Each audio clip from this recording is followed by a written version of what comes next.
ಕ್ಕೆ ಸಂಬಂಧಪಟ್ಟ ಹಾಗೆ ಬಹಳ ದೊಡ್ಡ ಮಟ್ಟದಲ್ಲಿ ಸಿಎಂಗೆ ಅದು ಮಗ್ಗುಲ ಮುಳ್ಳಾಗುವ ಸಾಧ್ಯತೆ ಇದೆ. ದೋಸ್ತಿ ನಾಯಕರಿಗೆ ಅಸ್ತ್ರ ಸಿಕ್ಕಿದೆ. ಬೆಂಗಳೂರು ಟು ಮೈಸೂರು ಪಾದಯಾತ್ರೆ ಮಾಡ್ತಾ ಇದ್ದಾರೆ. ಆಮೇಲೆ ಆ ಕಡೆಯಿಂದ ಮೈಸೂರಿಂದ ಬೆಂಗಳೂರಿಗೆ ಬರ್ತಾರೆ ಅಂತಿತ್ತು, ಆಮೇಲೆ ಡ್ರಾಪ್ ಆಗಿದೆ. ನಾವೇನು ಕಾಯ್ತಾ ಇದೀವಿ ಅಂತಂದ್ರೆ ನೀವು ಈ ಕಡೆಯಿಂದ ಹೋದಾಗ ಅವ್ರು ಆ ಕಡೆಯಿಂದ ಹೋದಾಗ ಊಟಕ್ಕೆಲ್ಲ ಸಿಗ್ತಾರೆ ಇವರಿಬ್ರು ಸೇರಿ. ಓಕೆ, ಒಂದು ಟ್ರೈನ್ ಏನು ಅಲ್ಲಿ ಒಂದು ಕೆಲವು ಬೆಸ್ಟ್ ಜಾಗ ಇದೆ. ಈಗ ಸಿದ್ದರಾಮಯ್ಯನವರ ಇದು ಗೊತ್ತಲ್ಲ, ಪಂಚ್ ಗೊತ್ತಲ್ಲ, ಯಾವ ಥರ ಏನ್ರಿ ಮಾಡ್ತಾರ ಅಂದ್ಬಿಟ್ಟು.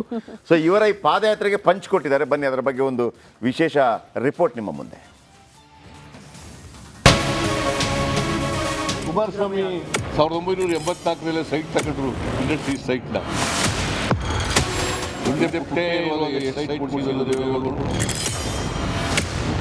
ಬಿಜೆಪಿಯವರು ಇರೋದಲ್ಲ, ಬ್ಲ್ಯಾಕ್ ಮೇಲ್ ಮಾಡೋದ್ರಲ್ಲಿ ವಿಷಯಗಳು. ರಾಜ್ಯ ರಾಜಕೀಯದಲ್ಲೇ ಮೂಡ ಸೈಟ್ ಹಂಚಿಕೆಯದ್ದೇ ಸದ್ದು. ಕಾಂಗ್ರೆಸ್ ವಿರುದ್ಧ ದೋಸ್ತಿಗಳು ನಿಗಿನಿಗೆ ಕೆಂಡವಾಗಿದ್ದಾರೆ. ಸಿಎಂ ಸಿದ್ದರಾಮಯ್ಯ ವಿರುದ್ಧ ಕೇಂದ್ರ ಸಚಿವ ಎಚ್.ಡಿ. ಕುಮಾರಸ್ವಾಮಿ ಅಂತೂ ಕೆಂಡವನ್ನ ಉಗುಳ್ತಾ ಇದ್ದಾರೆ.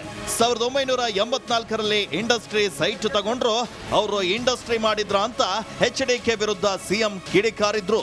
ಕುಮಾರಸ್ವಾಮಿ ಭಾಳ ಮಾತಾಡ್ತಾರಲ್ಲ, 1984ರಲ್ಲಿ ಸೈಟ್ ತಗೊಂಡ್ರು, ಇಂಡಸ್ಟ್ರಿ ಸೈಟ್ನ. ಪೊಸಿಷನ್ ಸರ್ಟಿಫಿಕೇಟು ತಗೊಂಡಿದ್ದಾರೆ. ಆಮೇಲೆ ಬದಲಿ ನಿವೇಶನ್ಗೆ ಅರ್ಜಿ ಹಾಕೊಂಡಿದ್ದಾರೆ. ಇಂಡಸ್ಟ್ರಿ ಮಾಡಿದ್ರ? ಯಾರು ಹೇಳಿದ್ರು ಕೊಟ್ಟು? ಪೊಸಿಷನ್ ಸರ್ಟಿಫಿಕೇಟ್ ತಗೊಂಡಿದ್ದಾರೆ. ಪೊಸಿಷನ್ ಸರ್ಟಿಫಿಕೇಟ್ ಸುಳ್ಳು ಹೇಳಿದ್ರು, ಅವ್ರು ಹೇಳಿದ್ರು. ಮಗ ಕುಮಾರಸ್ವಾಮಿ ಮಾತ್ರವಲ್ಲ, ಅಪ್ಪ ಎಚ್.ಡಿ. ದೇವೇಗೌಡರ ವಿರುದ್ಧವೂ ಸಿಎಂ ಹರಿಹಾಯ್ದ್ರು. ಪುಟ್ಟಯ್ಯ ಇದ್ದಾಗ ಎಷ್ಟು ಸೈಟ್ ಕೊಡಿಸಿದ್ರು ದೇವೇಗೌಡರು, ಅವರ ಮನೆಯವರಿಗೆ ಎಷ್ಟು ಸೈಟ್ ಕೊಡಿಸಿದ್ದಾರೆ ಅಂತ ಪ್ರಶ್ನೆಗಳ ಸುರಿಮಳೆಯನ್ನೇ ಸುರಿದ್ರು. ಹಿಂದೆ ಪುಟ್ಟಯ್ಯ ಇರುವಾಗ ಎಷ್ಟು ಸೈಟ್ ಕೊಡಿಸಿದರು ದೇವೇಗೌಡರು? CITB ಇದ್ದಾಗ ಎಷ್ಟು ಸೈಟ್ ಕೊಡಿಸಿದ್ದಾರೆ? ಅವ್ರ ಮನೆಯವ್ರಿಗೆ ಎಷ್ಟು ಸೈಟ್ ಹೋಗಿದ್ದಾವೆ? ಸುಮ್ಮನೆ ಇವೆಲ್ಲ ಹೇಳಕ್ಕಾಗಲ್ಲ. ನೀನು ಬೇಕಾದ್ರೆ I will give you the record. ನಾವು ಪೊಲಿಟಿಕಲ್ ಆಗಿ ನಾನು ತಪ್ಪೇ ಮಾಡಿಲ್ಲ, ಬೇಸರ ಯಾಕಾಗುತ್ತೆ? ಬ್ಲಾಕ್ ಮೇಲ್ ಮಾಡೋದ್ರಲ್ಲೇ ಬಿಜೆಪಿ ನಾಯಕರು ನಿಸ್ಸೀಮರು ಅಂತ ಸಿಎಂ ವ್ಯಂಗ್ಯವಾಡಿದ್ರು. ನನಗೆ ಯಾಕೆ ಬೇಸರ ಆಗುತ್ತೆ? ತಪ್ಪು ಮಾಡಿದ್ರಲ್ಲ ಬೇಸರ ಆಗೋದು. ತಪ್ಪೇ ಮಾಡದೇ ಇರೋ ಮೇಲೆ ಬೇಸರ ಯಾಕಾಗುತ್ತೆ? 40 ವರ್ಷದಲ್ಲಿ ಇದು ಎಷ್ಟನೇ ಅಟೆಂಪ್ಟ್ ಸರ್ ಈ ತರ ಬಿಜೆಪಿಯವರು ಇದಾರಲ್ಲ, ಬ್ಲ್ಯಾಕ್ ಮೇಲ್ ಮಾಡೋದ್ರಲ್ಲಿ ನಿಶ್ಚೀಮರು, ಸುಳ್ಳು ಹೇಳೋದ್ರಲ್ಲಿ ನಿಶ್ಚೀಮರು, ಸುಳ್ಳನ್ನೇ ಸತ್ಯ ಮಾಡೋದ್ರಲ್ಲಿ ನಿಶ್ಚೀಮರು. ಚಾರಿತ್ರ್ಯ ಮಾಡೋದ್ರಲ್ಲಿ ಅವ್ರಿಗೇನು ಕಮಿಟ್ಮೆಂಟ್, ಯಾವ ಐಡಿಯಾಲಜಿ ಇದೆ ಅವ್ರಿಗೆ? ಮೂಡ ಸೈಟ್ ಹಂಚಿಕೆ ಹಗರಣದಲ್ಲಿ ಆಡಳಿತ ವಿಪಕ್ಷಗಳ ನಡುವೆ ಟಾಕ್ ವಾರ್ ಜೋರಾಗಿದೆ. ಇದೀಗ ಸಿಎಂ ಸಿದ್ದರಾಮಯ್ಯ ಕುಮಾರಸ್ವಾಮಿ ವಿರುದ್ಧ ಮಾತ್ರವಲ್ಲ, ದೇವೇಗೌಡರ ವಿರುದ್ಧವೇ ಹರಿಹಾಯ್ದಿದ್ದಾರೆ. ಮುಂದಿನ ದಿನಗಳಲ್ಲಿ ಈ ಟಾಕ್ ಫೈಟ್ ಯಾವ ಹಂತಕ್ಕೆ ಹೋಗುತ್ತೆ ಕಾದ್ ನೋಡಬೇಕಿದೆ. Bureau report, republic Kannada. ಬಹಳ ಇಂಟ್ರೆಸ್ಟಿಂಗ್ ಇದೆ. ಈ ಕಡೆ ಪಾದಯಾತ್ರೆ, ಆ ಕಡೆ ಅಹಿಂದ ಸಮಾವೇಶ, ಏನಾಗುತ್ತೆ ಈ ಬೆಳವಣಿಗೆ ಅಂತ ಆಮೇಲೆ ಅರೆಸ್ಟ್ ಆಗ್ಬಿಡ್ತಾರಂತ ನನಗೆ ಈಗಲೂ ಸಣ್ಣ ಡೌಟ್ ಕಾಡ್ತಾ ಇದೆ. ಶಿಕ್ಷಿ ಒಂದು ರೀತಿಯಲ್ಲಿ ಅವರನ್ನ ಅಡಕತ್ತರಲ್ಲಿ ಹಾಕುವಂತ ಪ್ರಯತ್ನಗಳಾಗತ್ತೆ. ಕುಮಾರಸ್ವಾಮಿ ಅವರು ಹೇಳಿದಂಗೆ DCM DK ಶಿವಕುಮಾರ್ ಕೈವಾಡ ಇದೆಯಾ? ಅಲ್ಲ, DK ಶಿವಕುಮಾರ್ದು ಏನು ಮಾಡೋಕ್ಕಾಗಲ್ಲ ಅದು. ಆಮೇಲೆ DK ಶಿವಕುಮಾರ್ ಏನು ಆಗಬೇಕಾಗಿಲ್ಲ. DK ಶಿವಕುಮಾರ್ ಇವತ್ತಲ್ಲ ನಾಳೆ ಸಿಕ್ಕೇ.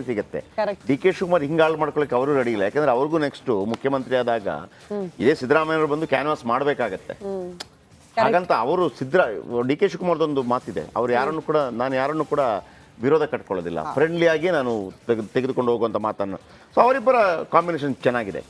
ಇದು ಬಿಜೆಪಿ JDS ಅದರಲ್ಲಿ ಎರಡು ಮಾತಿಲ್ಲ. ಇದೊಂದು ಪ್ರಯತ್ನವನ್ನು ಅಂದರೆ ಸಿದ್ದರಾಮಯ್ಯನವರನ್ನ ಒಂದು ರೀತಿಯಲ್ಲಿ ಕಟ್ಟ ಹಾಕಬೇಕು ಅನ್ನೋಂಥ ಪ್ರಯತ್ನ. ನೋಡೋಣ ಏನಾಗುತ್ತೆ ಅಂತೇಳಿ.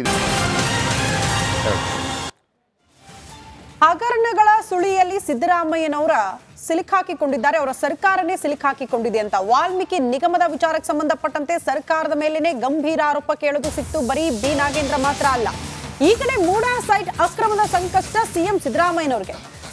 ಸಾಲು ಹಗರಣದಿಂದ ಹೈಕಮಾಂಡ್ಗೂ ಕೂಡ ತಲೆಬಿಸಿ ಪ್ರಾರಂಭ ಆಗಿದೆ. ಸಿಎಂ ಸಿದ್ದರಾಮಯ್ಯನವ್ರಿಗೂ ಕಾಡ್ತಾ ಇದೆಯಾ ಬಂಧನದ ಭಯ? ಇಂದು ದೆಹಲಿಗೆ ಸಿದ್ದರಾಮಯ್ಯ, DCM DK ಶಿವಕುಮಾರ್ ಹೊರಡಲಿದ್ದಾರೆ. ಸಂಜೆ ಹೈಕಮಾಂಡ್ ನಾಯಕರನ್ನ ಭೇಟಿ ಮಾಡಿ ಮಹತ್ವದ ಸಭೆ ಕೂಡ ಇದೆಯಂತೆ. ಖರ್ಗೆಗೆ ವರದಿ ನೀಡಲಿದ್ದಾರೆ ಸಿಎಂ ಸಿದ್ದರಾಮಯ್ಯ. ಬಿಜೆಪಿ ಪಾದಯಾತ್ರೆ, ದಳಪತಿ ರಣತಂತ್ರಕ್ಕೆ ಪ್ರತಿ ತಂತ್ರ ರೂಪಿಸಲಾಗುತ್ತಾ ಈ ಸಭೆಯಲ್ಲಿ ಅನ್ನೋದು ಸದ್ಯ ಇರುವಂತಹ ಕುತೂಹಲ. ನೋಡಿ, ಇಲ್ಲಿ ದೆಹಲಿಯ ಕೆಲವು ಪ್ರಖ್ಯಾತ ಲಾಯರ್ಗಳ ಜೊತೆ ಚರ್ಚೆ ಮಾಡ್ತಾ ಇದ್ದಾರೆ ಸಿದ್ದರಾಮಯ್ಯ. ಯಾಕೆ ಅಂತ ಕೆಲವು ಡೌಟ್ಗಳು ಬರ್ತಾ ಇದೆ.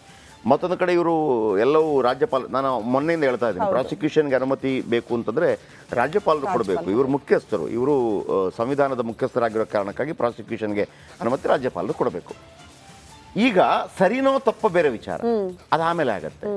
ರಾಜಕೀಯದಲ್ಲಿ ಹೇಗಿರುತ್ತೆ ಅಂತಂದರೆ, ಈ ಒಂದು ವೈಟ್ ಡ್ರೆಸ್ ಹಾಕಿರ್ತಾನೆ ಒಬ್ಬ, ಅವನ ಮೇಲೆ ಸೆಗಣಿ ಎರಚಿಬಿಡೋದು, ಸೆಗಣಿ ಎರಚಿಬಿಡೋದು. ಆಮೇಲೆ ಅವನು ಕ್ಲೀನ್ ಮಾಡ್ತಾ ಮಾಡ್ತಾ ಮಾಡ್ತಾ ಆಗೋ ಆ ಟೈಮ್ ಹೋಗಿರುತ್ತೆ.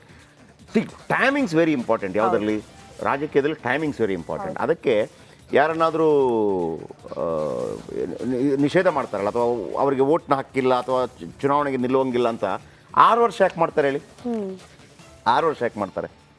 ಯಾಕೆ 5 ವರ್ಷ ಮಾಡಲ್ಲ? ಯಾಕೆ 4 ವರ್ಷ ಮಾಡಲ್ಲ? 6 ವರ್ಷ ಮಾಡ್ತಾರೆ. 6 ವರ್ಷ ಯಾಕೆ ಮಾಡ್ತಾರೆ ಅಂತಂದರೆ, ಈಗ ಕಳೆದ ಬಾರಿ ಚುನಾವಣೆ ಎಷ್ಟನೇ ಇಸ್ವಿಗಾಯಿತು? ಇಲ್ಲಿ ವಿಧಾನಸಭಾ ಚುನಾವಣೆ 2023. ನೆಕ್ಸ್ಟ್ ಚುನಾವಣೆ ಎಷ್ಟಕ್ಕಾಗತ್ತೆ? 2028, 24, 25, 26, 27, 28. ನೀವು 5 ವರ್ಷ ಅಂತ ಆದರೆ 28ರ ಚುನಾವಣೆಗೆ ನೀವು ನಿಲ್ತೀರಿ. 6 ವರ್ಷ ಅಂತಂದ್ರೆ ನೀವು 29ರ ಚುನಾವಣೆಗೆ ನಿಲ್ಲಬೇಕು. 29ರ ಚುನಾವಣೆ ಇರೋದಿಲ್ಲ, ವಿಧಾನಸಭಾ ಚುನಾವಣೆ ಆದರೆ ಅದು ಇರೋದು ನೆಕ್ಸ್ಟ್ 32ಕ್ಕೆ. ಅಂದ್ರೆ ನಿಮಗೆ 6 ವರ್ಷ ನಿಷೇಧ ಅಂತಂದ್ರೆ 10 ವರ್ಷ ನಿಮಗೆ ರಾಜಕೀಯದಲ್ಲಿ ಇರೋಕ್ಕಾಗೋದಿಲ್ಲ. ಅಂದ್ರೆ ನಿಮ್ಮ ರಾಜಕೀಯ ಕೆರಿಯರೇ ಹಾಳಾಗೋಗ್ಬಿಡತ್ತೆ. ನಾನು ಯಾಕೆ ಈ ಮಾತನ್ನು ಹೇಳೋದಂದ್ರೆ, ಸಿದ್ದರಾಮಯ್ಯನವರು ಪ್ರಖ್ಯಾತ ನಾಯಕರದಲ್ಲಿ ಎರಡು ಮಾತಿಲ್ಲ. ರಾಜಕೀಯವಾಗಿ ಸಿದ್ದರಾಮಯ್ಯನವರ ಯಶಸ್ಸನ್ನು ಕೆಳಗಿಳಿಸದೇ ಇದ್ರೆ ಬೇರೆ ಪಕ್ಷಗಳು ಅಥವಾ BJP ಅಲ್ಲಿ ಪ್ರವರ್ಧಮಾನಕ್ಕೆ ಬರೋದಕ್ಕೆ ಸಾಧ್ಯವಿಲ್ಲ. ಹಾಗಂತ ತಪ್ಪು ಮಾಡಿದ್ರೆ ಶಿಕ್ಷೆ ಆಗಲೇಬೇಕು. ತಪ್ಪು ಹೌದಾ ಅಲ್ವೋ ಅಂತ ನಿರ್ಧಾರ ಮಾಡೋದು ನ್ಯಾಯಾಲಯ. ಅದಕ್ಕಿಂತ ಮೊದಲು ಇಂಥ ಒಂದು ಪ್ರಯೋಗಗಳು ಆಗೇ ಆಗತ್ತೆ. ಸೊ ಹಾಗಾಗಿ ಸಿದ್ದರಾಮಯ್ಯನಿಗೂ ಗೊತ್ತು ರಾಜಕೀಯ ಅಂತಂದರೆ ಎದುರಾಳಿಗಳನ್ನು ಕಟ್ಟು ಹಾಕೋದು. ಅವರು ಕೂಡ ಅದಕ್ಕೆ ಪ್ರಯತ್ನ ಪಡ್ತಾ ಇದ್ದಾರೆ, ಲಾಯರ್ಗಳನ್ನು ಕರೆದು. ಇದ್ರ ಬಗ್ಗೆ ಒಂದು ವಿಶೇಷ ಪ್ಯಾಕೇಜ್ ಇದೆ, ಬನ್ನಿ ನೋಡೋಣ.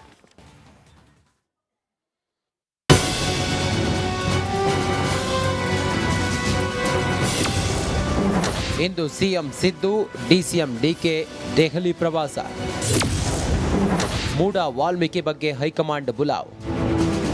ರಾಜ್ಯ ರಾಜಕಾರಣದಲ್ಲಿ ದೊಡ್ಡ ಮಟ್ಟದಲ್ಲಿ ಚರ್ಚೆಯಾಗುತ್ತಿರುವ ವಾಲ್ಮೀಕಿ ಮತ್ತು ಮೂಡ ಹಗರಣದ ಬಗ್ಗೆ ಹೈಕಮಾಂಡ್ ನಾಯಕರನ್ನ ಭೇಟಿ ಮಾಡಲು ಮುಖ್ಯಮಂತ್ರಿ ಸಿದ್ದರಾಮಯ್ಯ, ಉಪಮುಖ್ಯಮಂತ್ರಿ ಡಿಕೆ ಶಿವಕುಮಾರ್ ಇಂದು ದೆಹಲಿಗೆ ಭೇಟಿ ನೀಡುತ್ತಿದ್ದಾರೆ. ಈ ಬಗ್ಗೆ ಖಚಿತಪಡಿಸಿರುವ ಮುಖ್ಯಮಂತ್ರಿ ಸಿದ್ದರಾಮಯ್ಯ, ಪಕ್ಷ ಹಾಗೂ ಸರ್ಕಾರದ ಬಗ್ಗೆ ಚರ್ಚೆ ನಡೆಸಲು ಹೈಕಮಾಂಡ್ ನಾಯಕರು ಆಹ್ವಾನ ನೀಡಿದ್ದಾರೆ. ನಾನು ಉಪಮುಖ್ಯಮಂತ್ರಿಯವರು ದೆಹಲಿಗೆ ಭೇಟಿ ನೀಡುತ್ತಿದ್ದೇವೆ ಎಂದು ತಿಳಿಸಿದರು. ಸರ್ಕಾರದ ಬಗ್ಗೆ, ಪಕ್ಷದ ಬಗ್ಗೆ ಚರ್ಚೆ ಮಾಡಲಿಕ್ಕೆ